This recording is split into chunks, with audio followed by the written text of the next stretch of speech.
Every year, the village had to choose a girl of age to become the Blossom Bride.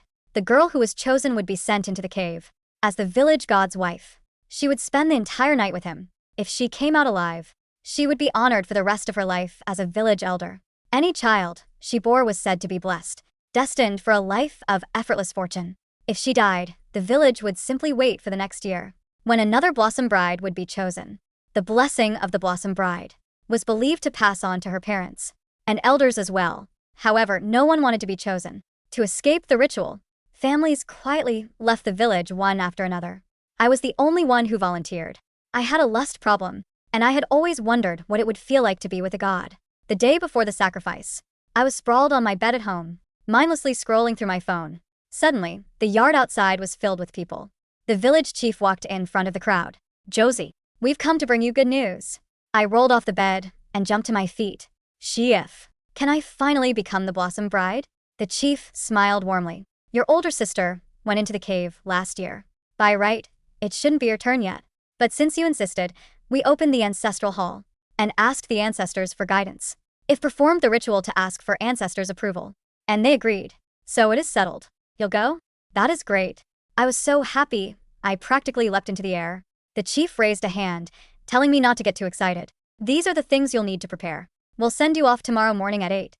I've asked a few experienced women to help you get ready. If you don't understand anything, just ask them." I quickly thanked him. I've never done this before. What exactly am I supposed to do on the wedding night? One of the neighbors frowned. "We'll teach you tonight. We need to help you prepare your wedding clothes now." I dashed into my room and came right back out, carrying a full set of bridal robes and a headdress in my arms. I've always dreamed of marrying a god, so I prepared these long ago. Our village had not been doing well these past few years. More and more people had left to work in the cities. I was the only unmarried woman left among those who stayed. Thus, even though I was already 28, I was still chosen. As someone who had dreamed since childhood of marrying a god, I had been preparing for this day for a very long time. The moment the village chief and the others left, I eagerly asked the older women how I was supposed to serve the god. One of them stepped into my room and immediately noticed the scattered items on my bed. Her expression changed immediately. "Josie, tell us the truth. Are you still untouched?" "Of course I am." "Then what are all these?" I calmly picked up the items and began introducing them one by one. "These are my secret weapons. None of the Blossom Brides in recent years has managed to conceive the god's child. That is because those women just weren't capable enough. I went to consult a fortune teller, and she said I should use these. With them, I can get pregnant whenever I want." One of the women took one uncertainly. "Are these things really that powerful?" "Of course. If you like them, take one each." "I have plenty." I opened my drawer and handed out several unopened ones. Each of them cost over $1,000. The women were instantly won over. Not only did they teach me how to speak to the god, but they even warned me that I must never open my eyes, no matter what happened during the night. I was so excited that I told them my biggest secret. The fortune teller who read my fate said, "I have an exceptionally fertile body. As long as someone sleeps with me, I'll surely get pregnant and bear a child." I lowered my voice and added, "That is why I've never given myself to anyone before other than a god. No one deserves a body like mine." The item in one of the women's hands dropped to the floor. When she noticed me looking at her, she quickly forced a smile. "That is wonderful. The future of our village depends on you to be safe." After fasting and bathing as they instructed, I was pinned to the bed for a physical inspection. After hours of checking my body, especially my lower half, the women finally relaxed. "You are so pure. He will surely favor you. Listen carefully to what we say next. This is the key to gaining the god's favor. Every step must be done perfectly." They kept me busy until midnight, going over every single detail. The next morning at 8, I was led to the ancestral hall. The hall stood at the center of the village. Normally, only men were allowed inside. Women were not even permitted to bow at the entrance.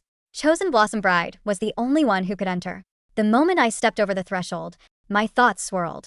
It was like I had experienced the same thing before, but the details were hazy, slipping from my memory. Don't daydream. Bow to the ancestors and ask for their blessing. Half an hour later, the tedious rituals were finally complete. One of the women guided me to the backyard. She was about to help me into my bridal robes under the sun.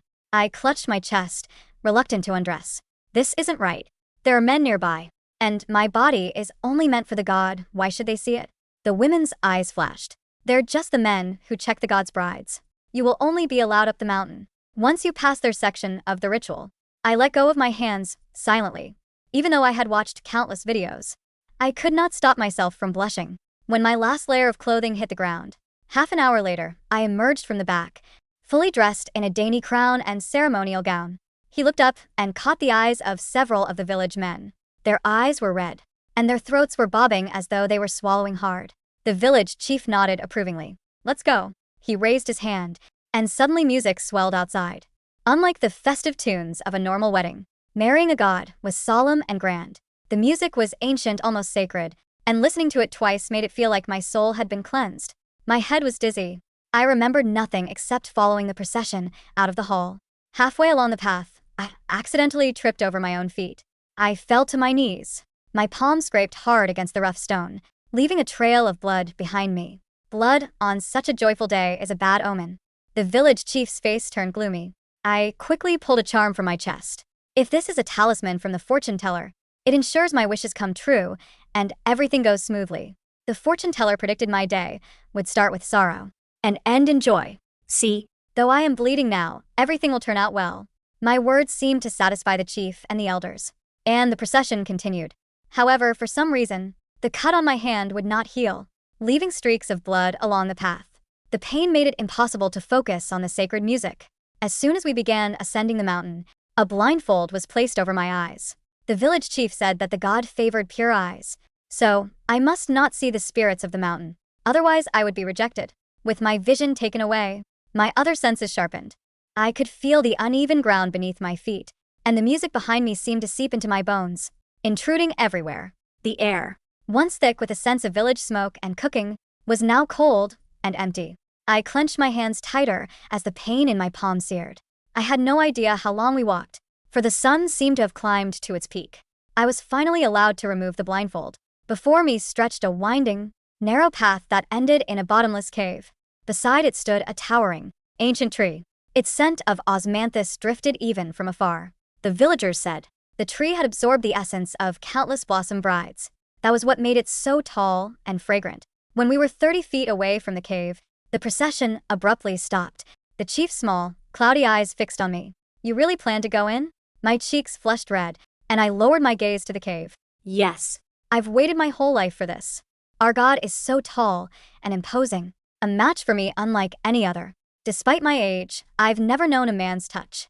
The villagers frowned at my blunt words, and even the chief looked displeased. However, I had already passed all the trials that morning. I possessed the blessing of fertility they had long desired.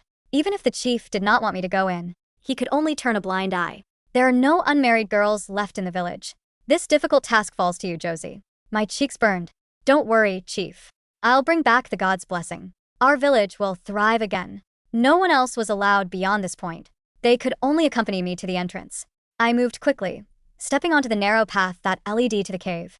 The sweet scent of osmanthus and the warmth of sunlight faded behind me. They were replaced by the musky, earthy smells of decay and foliage. My heart raced. When I finally saw the muscular man at the end of the path, my heart nearly leapt out of my chest. "Are you the one they call the Lord of the Blossom?" The words left my lips as a dry whisper, instantly swallowed by the immense, damp throat of the cavern. The figure did not move. He stood near the back wall where the shadows deepened into a heavy, violet blackness, his silhouette so perfectly proportioned that he looked less like a living being and more like a classical statue left to gather dust in the dark. But as my eyes adjusted to the gloom, I saw the subtle, terrifying details that no sculptor could mimic. His skin had the dull, semi-translucent sheen of river jade, catching the faint, stray beams of light that managed to slip through the narrow entrance behind me. He was tall, easily a head and a shoulder taller than any man in our village, and his chest was broad, marked by deep, symmetrical ridges that looked like ribs but didn't expand or contract with the rhythm of breath. There was no sound of inhaling, no warm vapor rising from his mouth into the chilly air of the mountain. He was perfectly, unnaturally still. "I am Josie," I said, taking a step forward. My soft leather slippers sank into the thick, spongy carpet of moss that covered the cavern floor. "The village sent me. I asked to come." For a long moment, there was only the sound of water dripping from some distant stalactite, a slow, rhythmic plip-plop that sounded like a ticking clock counting down the hours of my life. Then the figure moved. It wasn't the fluid, warm motion of a human. It was a sudden, jarring shift of posture, like a branch snapping under the weight of wet snow. His head tilted toward me. In the dimness, his eyes did not reflect light the way a human's or even an animal's would. Instead, they were flat, absorbing the darkness around them like twin entryways into a void. "You are small," a voice echoed. It didn't come from his throat. The sound vibrated through the soles of my feet, crawling up my shins and settling deep in the marrow of my bones. It was a low, resonant frequency, like the grinding of tectonic plates or the groan of ancient timber under a heavy wind. "I am 28, I replied, forcing my voice to remain steady, though my heart was hammering against my ribs like a trapped bird. "In the village, they consider me old. But I am whole. And I am ready." The figure took a step toward me. The air in the cave grew instantly colder, carrying a scent that made my stomach turn even as my pulse quickened. It was the scent of sweet, overripe osmanthus flowers mixed with the sharp, metallic tang of iron and the dark, heavy smell of freshly turned graveside earth. It was beautiful and foul all at once, a fragrance that promised both life and decay in the same breath. As he drew closer, the light from the entrance caught the side of his face. He possessed a sharp, aristocratic jawline and high cheekbones, but his skin was webbed with faint, dark blue veins that seemed to pulse with a slow, thick liquid. His hair was long, dark, and damp, clinging to his shoulders like river weed. He reached out a hand. His fingers were long and tapered, ending in nails that were dark and hard as flint. I did not shrink back. Instead, I stood my ground, my hands curled into fists at my sides, my scraped palms still weeping a slow trickle of blood onto the hem of my pristine bridal gown. His cold fingers brushed my cheek. The sensation was like being touched by a smooth, water-polished stone that had spent the night in an icy stream. A sharp, electric shiver ran down my spine, pulling a soft gasp from my throat. "You do not smell like the others." The voice resonated within my skull. The others tasted of fear. Dry grass. Sour sweat. "You smell of iron. And intention." "I told you," I whispered, leaning slightly into his icy palm, playing the part one had spent years rehearsing. "I have wanted this since I was a child. I want to bear your child. I want the blessing." A low, rumbling vibration came from his chest, a sound that might have been laughter if he were human, but sounded more like stones rattling in a wooden box. "The blessing," he repeated, the words sounding heavy and foreign in his silent mind. "They call it a blessing. The small, greedy things in the valley. They offer their flesh, so their seeds will grow in the dirt. They offer their blood, so their bones will not ache." His hand slid down my neck, his thumb resting over my carotid artery. He could feel the frantic, wild thumping of my pulse. He squeezed, just slightly, enough to make my vision swim with dark spots, before releasing the pressure. "And you? Why do you seek the rot that lives in the dark?" "Because the light is boring," I said, my voice thick. "And because I wanted to see what kind of God requires a life every year, just to keep a few crops from freezing." He did not answer. Instead, he turned and began walking deeper into the cave, his long, dark robes sweeping silently over the damp moss. The darkness seemed to swallow him whole after only a few paces, leaving only the faint, sweet scent of osmanthus to guide me. "Wait," I said, my voice echoing. I reached into the small, concealed pocket of my heavy bridal sash. My fingers brushed against the cool metal of the 3 small canisters I had hidden there. The women of the village had checked my body, yes, but they had checked my skin and my clothes with hands that were old, superstitious, and easily distracted by the expensive trinkets I had distributed. They had not checked the double-lined silk of my traditional undergarments, nor did they understand the modern design of the tools I carried. The items I had given them were indeed expensive, but they were not simple fertility charms. They were sophisticated, high-end medical diagnostic tools, normally used in advanced endocrine research, capable of detecting and analyzing specific hormonal and biological markers through simple dermal contact. When I had distributed them, I had watched carefully as the women handled them, their fingers pressing against the sensitive contact pads. The data had already been sent.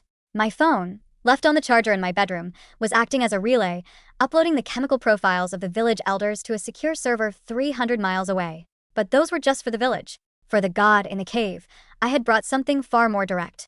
I followed him into the deep dark. The cavern opened up into a vast, vaulted chamber. Above us, a narrow fissure in the ceiling revealed a tiny ribbon of twilight sky, casting a pale, ghostly blue light over the center of the room. There, resting on a raised platform of smooth, gray limestone, was a bed of thick, black moss, surrounded by a ring of ancient, gnarled roots that looked like the grasping fingers of a giant hand. Scattered around the base of the platform were pale, white shapes. I stepped closer, my heart freezing for a brief second. They were bones, but they were not clean, dry skeletons. They were covered in a fine, white, web-like fungus that seemed to be slowly digesting the calcium, turning the remains into soft, chalky mounds that crumbled into dust under the weight of the dark moss. Some of the skulls still had strands of dark hair clinging to them. One of them wore a tarnished silver hairpiece, the very same hairpiece my older sister, Clara, had worn when she walked up this mountain 12 months ago. The village chief had told me Clara survived. He had told me she came out of the cave, lived in the ancestral hall for 3 months in holy seclusion, and then left for the city to live a life of effortless fortune. I looked at the silver hairpiece resting in the dust. The lies of the village were like old, dry leaves, easily swept away when the wind blew hard enough. She was soft. The voice echoed in my head, responding to my gaze. Like wet clay. She broke before the seed could take root. My sister was stronger than you think, I said, my voice dropping its playful, lustful tone. I stood at the edge of the limestone platform, looking up at him as he sat upon the bed of moss, his long legs drawn up, his dark eyes watching me with a cold, detached curiosity. She survived 3 months after she left this cave.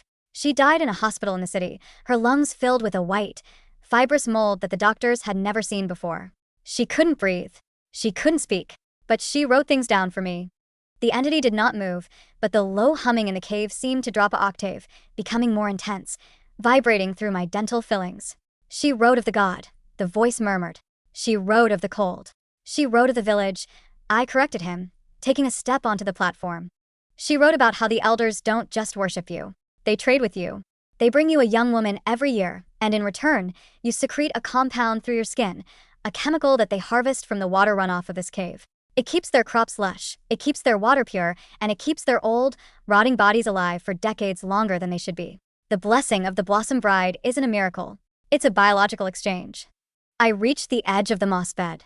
The cold radiating from him was intense now, like standing before an open freezer in the dead of winter. My breath came in white, frosty plumes. And the children? I asked. The ones who are destined for fortune? Clara wrote that no bride has actually given birth to a living child in 50 years. The few who did, their babies weren't human. They were taken by the elders and buried under the roots of the osmanthus tree to feed the soil. The entity rose to his feet. He was magnificent in his terrifying way, a perfect predator evolved to occupy a very specific niche in this forgotten valley. He did not feel anger. He did not feel malice. He was simply a consumer, and the village was his farm. You know so much, the voice said, and this time, there was a faint hint of amusement in the vibrations. Yet you came. You climbed the mountain. You offered your flesh. Why? Because my sister died in agony, I said softly, reaching into my sash and pulling out the first canister. It was a small, pressurized cylinder filled with a highly concentrated, synthesized antifungal agent, a compound developed by the pharmaceutical firm where I had spent the last 5 years of my life working as a research chemist.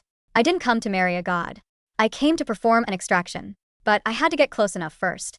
And because, I continued, my voice trembling slightly as I took the final step onto the moss, I wanted to see if a god could bleed. The entity moved with a speed that defied his massive size. Before I could raise my hand, his cold fingers locked around my wrist. The pressure was immense, threatening to crush the delicate bones of my arm.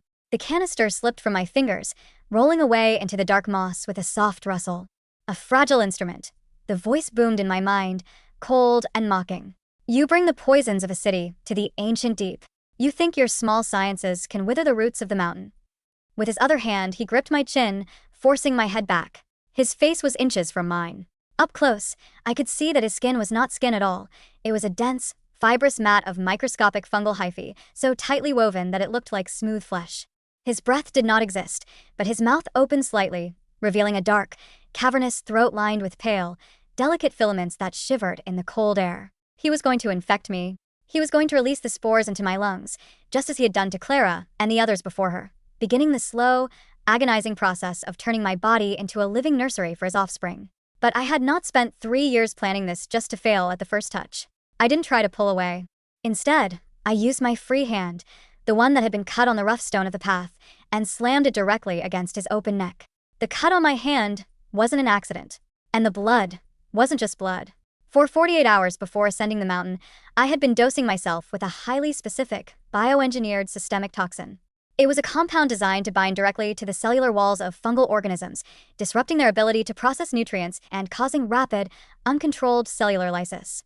In a human body, it was incredibly toxic, slowly destroying my own liver and kidneys, which was why my hand had refused to heal, and why I had felt dizzy and feverish during the climb. But to an organism made entirely of mycelium, it was a lethal, fast-acting plague.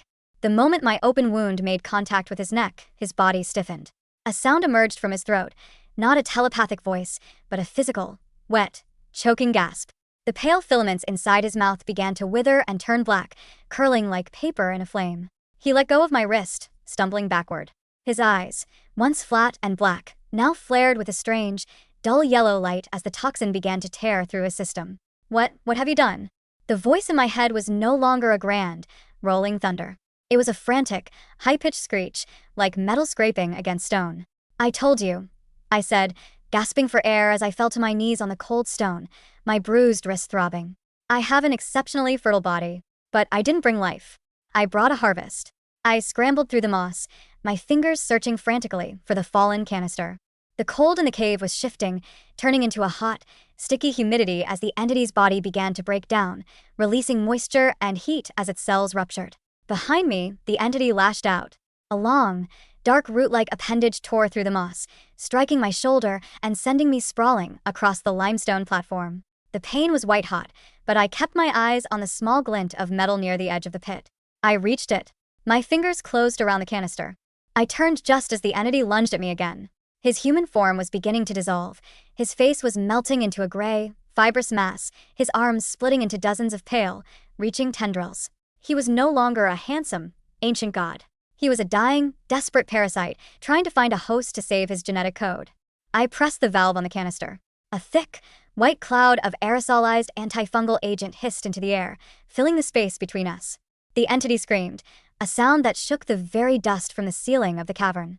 The tendrils turned black and brittle midair, crumbling into ash before they could touch my face. He fell back onto the bed of moss, his entire body convulsing as the chemical clouds settled over him, eating away at his structure like acid. I didn't stop there. I pulled a second canister from my sash, cracked the seal, and threw it directly into the center of his collapsing mass. The chamber began to fill with a sharp, vinegar-like smell, the activating agent that would ensure the toxin remained in the soil, sterilizing the cavern floor and preventing any dormant spores from ever waking again. The struggle lasted for what felt like hours, but when the cave finally grew silent, the ribbon of sky above was still dark. The night was not yet over. I lay on the cold stone, my breath coming in shallow, painful gasps. My body was burning with the effects of the toxin I had ingested, and my shoulder throbbed where the entity had struck me. But as I looked at the limestone platform, I saw only a heap of gray, sterile ash and a few scattered bones, clean and white, stripped of the fungus that had held them hostage for decades. I dragged myself over to the mound. Among the ash, I found the silver hairpiece Clara had worn. I picked it up, cleaning the gray dust from its surface with my torn sleeve, and tucked it carefully into my pocket. "It's over, Clara," I whispered. But as I sat there in the dark, a cold, hard truth began to settle in my chest. The entity was dead. The god was gone. But the village remained. The elders were waiting at the bottom of the mountain. They were waiting for their blessing. They were waiting for a pregnant bride, or at least a woman carrying the spores that would ensure their crops grew and their lives stretched on for another year. If I went down there and told them the truth, I would never leave that valley alive. They would see me as a murderer, a destroyer of their prosperity. They would sacrifice me to the empty cave, or worse, they would find another way to preserve their rotting lives.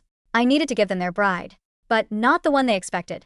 I spent the remaining hours of the night preparing. I used the third canister, a specialized biological marking dye, to paint my skin, creating faint, glowing patterns under my collarbones and down my arms, mimicking the blessed marks that the previous brides were said to have borne.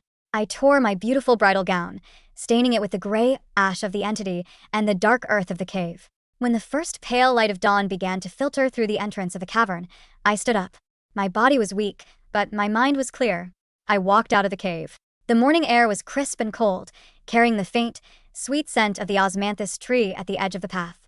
As I stepped onto the narrow mountain trail, I saw them. The village chief, the elders, and several of the younger men were standing 30 feet away, huddled together against the chill.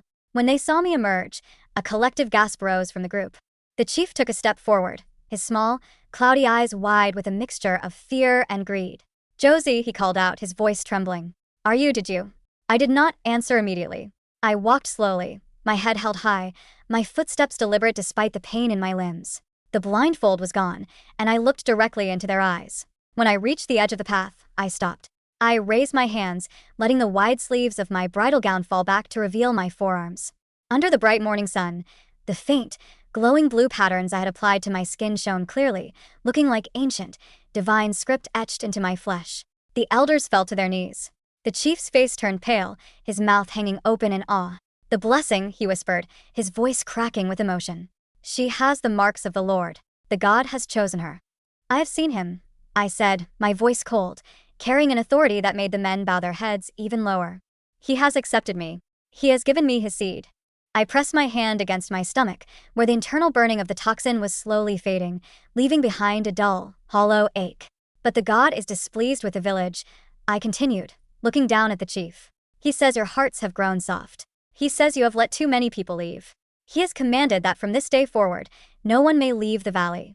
The ancestral hall must remain locked, and the elders must serve the bride until the child is born."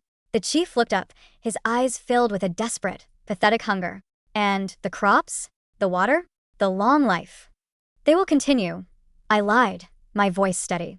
"But only if you obey. If anyone tries to leave, or if anyone questions the bride, the Lord will withdraw his hand, and the valley will wither in a single night." They believed me. They had to. Their entire lives, their unnatural longevity, and their greed were tied to the myth they had created. They were prisoners of their own superstition, and I had just handed them the keys to their own cage. "We obey," the chief said, bowing his head until his forehead touched the cold, damp stone of the mountain path. "We obey the bride of the blossom." I looked past them, down at the village nestled in the valley below. It was a beautiful place, green and quiet, surrounded by towering mountains. But to me, it was no longer a home. It was a laboratory. And for the next 9 months, until I could secure my departure and ensure the authorities arrived to investigate the deaths of the previous brides, I would be its master. I began my walk down the mountain, the elders following behind me in a silent, reverent procession. My palm still stung where I had scraped it, but as I reached the bottom of the trail and felt the warmth of the morning sun on my face, I knew the fortune teller had been right about one thing. My journey had started with sorrow, but it would end on my own terms.